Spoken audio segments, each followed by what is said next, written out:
What's going on with Content Army?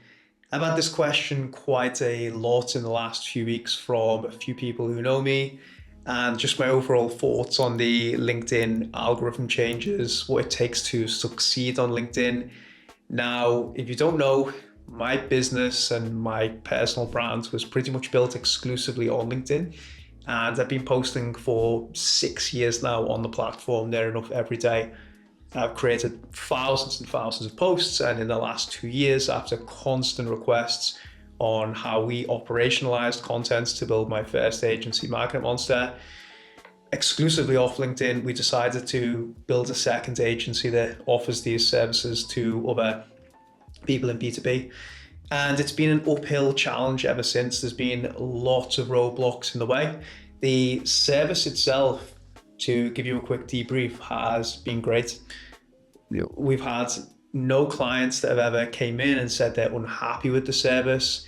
And our basic format is obviously to take a founder who's time strapped, that's the pain point of the ICP, and then interview them with question frameworks around the problems that they solve for their ICP. They then post it on their page and distribute it, and hopefully that leads to leads, sales, brand awareness. Everything seemed like it was going to be a very smooth, easy business to run. And the actual delivery of the deliverables has been pretty plain sailing. When I think about how difficult and nuanced email and SMS is, which is my first agency, or any type of deliverable in e-commerce, and also the nature of the business, it's been a complete opposite in terms of delivering and streamlining the service. Now, the problem arises with selling this type of service in that the organic reach of the platform is only going to last for so long. And what I've personally seen, and many of the people who have built companies on LinkedIn in the last 2 to 3 years, is yes, there's some outliers who definitely are super successful. They're getting amazing results from the platform, but the organic reach is going down and down by the day.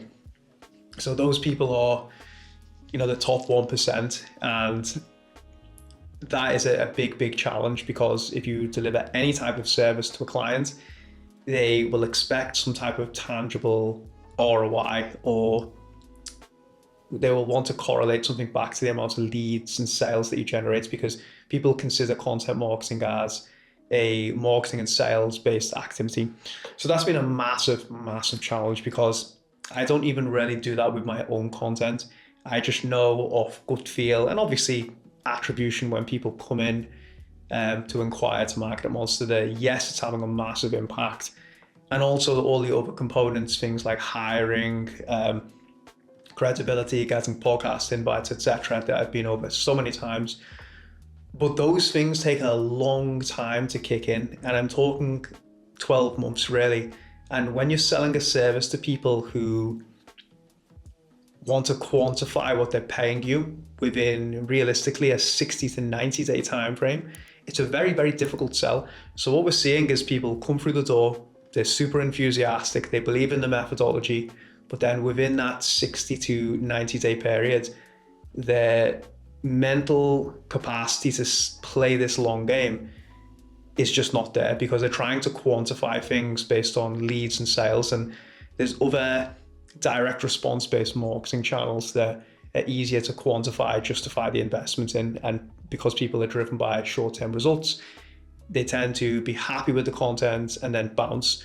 So that's been by far the biggest challenge of running this service, is just the time lag associated with publishing content, playing a long game. You either have the mentality to stick things out and be bought into this process, or you don't.